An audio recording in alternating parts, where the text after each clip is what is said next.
Queridos irmãos, queridos amigos, saúde e paz para todos nós. Estou sendo, junto com a minha esposa, acolhido aqui na casa da família do irmão Mano Bandim, um cristão autêntico, missionário que recentemente chegou da Argentina e também do Uruguai. Perfeito. Então, ele estava me contando umas aventuras missionárias interessantíssimas, inclusive que chegou em um certo território, um certo lugar, e ele sentiu, não somente ele, mas um outro irmão, apenas dois, sentiu um impacto muito estranho daquela cidade. E depois, quando eles vieram fazer um levantamento dessa história, daquela cidade, havia uma guerra lá, onde havia morrido muitas pessoas em uma guerra. 100 anos de guerra. 100 anos de guerra, um século. Então ele me contou coisa maravilhosa, coisa da Argentina, coisa do Uruguai, e foi de suma importância. Mas me diga uma coisa, inclusive teve o privilégio de ir para a cabine de um avião. Perfeito. Teve o privilégio de ir para a cabine do avião. A pergunta é a seguinte, sobre essa questão missionária, porque a gente muitas vezes só sai, eu particularmente só saio de um estado para o outro, eu nunca saí do Brasil. Ele já saiu do Brasil, me parece que quantas vezes? Já 2 vezes. Primeira vez no período próximo à Covid, a pandemia, eu estive numa colônia indígena na cidade de Letícia, na Colômbia. Ali foi uma viagem, primeira viagem missionária que eu fiz, né, internacional, onde tive muita experiência, foi uma coisa fora de série. Ali foi tudo projetado por Deus há muitos anos atrás. Eu já sabia que eu ia viajar, não sabia para onde. Mas ali Deus se fez presente na viagem da gente e foi uma coisa fora de série, maravilhoso. E agora, recentemente, estive na Argentina, onde eu tive uma oportunidade na cidade de Buenos Aires. Nunca fiz isso aqui no Brasil. E lá tive um impulsionamento, faltou até lhe dizer. Sim. Eu preguei, encontrei uma mendiga deitada debaixo daqueles edifícios em Buenos Aires, no centro de Buenos Aires, e ali eu fui caminhando para pegar o ônibus e aí voltei e falei com ela, e perguntei a ela em espanhol, mesmo com o meu portinhol, perguntei a ela se ela conhecia Jesus e se ela amava Jesus. E ali ela falou, né, que amava Jesus, mas eu vi que ela não tinha ainda Cristo ainda no coração. E eu falei um bocado de coisas ali e eu me emocionei, porque aqui no Brasil eu nunca tive esse impulso para pregar o Evangelho, falar de Jesus a um mendigo. Mas ali eu me emocionei e ficou aquilo ali na minha mente, aquele dia todo e até hoje, como foi possível aquilo. E hoje, quando eu me lembro, muitas vezes, alta hora da noite, eu estou orando pelaquela mulher. Eu sei, se ela continua viva, que Deus possa ter misericórdia. Ele falou em emocionar, em emoção, se emocionar. Eu confesso a você que quando as pessoas falam do Evangelho, a gente se emociona, a gente sente Cristo. Ele começou a falar para mim lá na sala sobre essa última missão que ele fez nesses 2 países, que também me emocionou. E sabe o que foi que me chamou a atenção? Ele vai dar mais exemplo disso com precisão. Que em 2019, na parte do Covid, ele me mostrou imagem, foto, em que ele esteve em um certo local, me parece que na Argentina, que havia pedras lá. Explica aí, fala aí.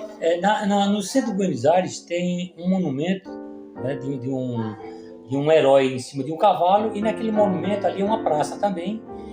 Não sei como é o nome daquela praça, me esqueci, e tem milhares de seixos, né? Seixos, pedras pequenininhas, e ali tem uma placa dizendo que cada pedra que está ali representava uma vítima do Covid. Meu amigo, ele contando para mim, eu vivenciei isso, é como se eu estivesse lá com ele, entendeu? Então, assim, eu que faço essas pequenas missões, como vocês veem aí, que eu mostro para vocês em Rio Grande do Norte, com a minha esposa. Recentemente a gente chegou 2 semanas, final de semana a gente chegou do estado da Alagoas, que Josiane não se deu bem, eu coloquei para vocês aí. Sempre a gente está no estado da Paraíba e pegando as experiências dele com essas missões internacionais, me chamou muita atenção. Missão está no coração de Deus. Tem mais alguma coisa? Tem, é o seguinte, veja só, aqui no Brasil eu vejo uma coisa assim, fora da Bíblia.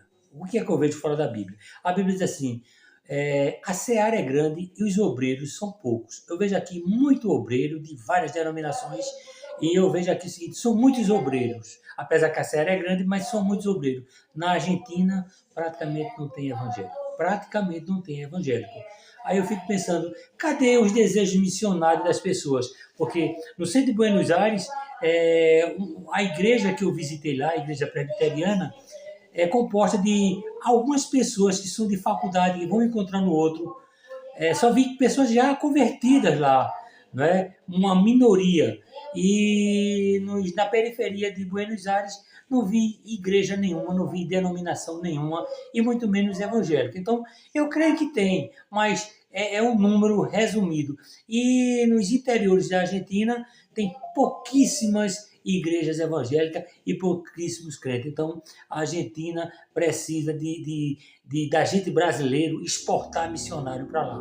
Eu vejo muito isso e eu tenho muito desejo. Só que eu só faço essas coisas quando realmente Deus toca no meu coração e permite. Se um dia Deus permitir que eu ainda vá para a Argentina, eu irei ainda. Agora, veja só, em comparação à Colômbia, todo canto que você vai tem evangélico. Né? Feito no Brasil. Então tem muito evangélico na Colômbia, no Peru, na Bolívia, no Brasil, no nosso Brasil, eu conheço isso aí tudinho, mas é o seguinte, na Argentina é escasso até demais de evangélico.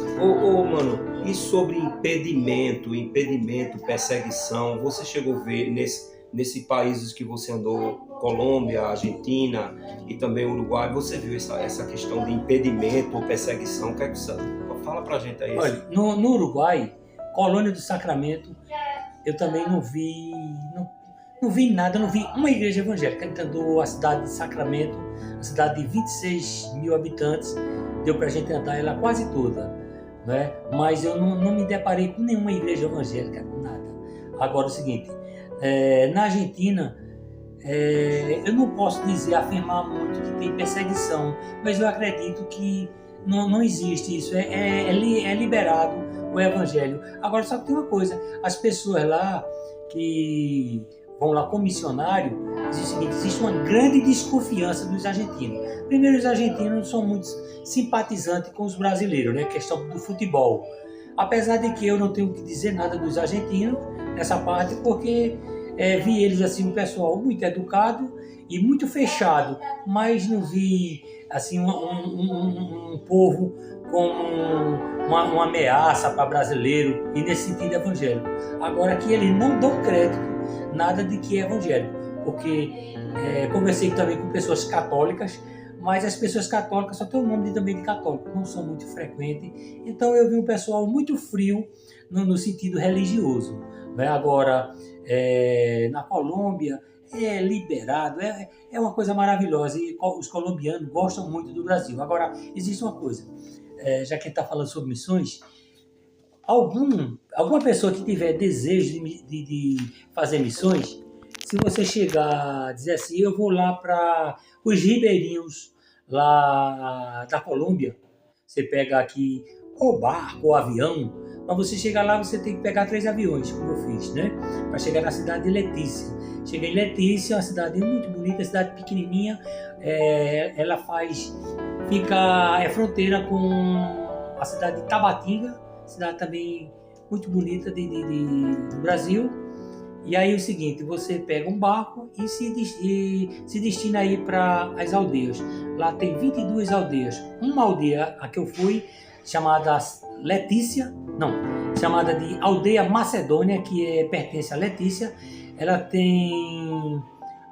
A população da aldeia são todos evangélicos. Claro que tem aqueles evangélicos, né, assim, anda tortuoso, mas a aldeia inteira, ela é toda evangélica. O cacique, o chefe da aldeia é um pastor excelente, pastor Max Leão, gente muito boa, acolheu a gente lá, e é uma aldeia que ela está sendo considerada como a aldeia madre.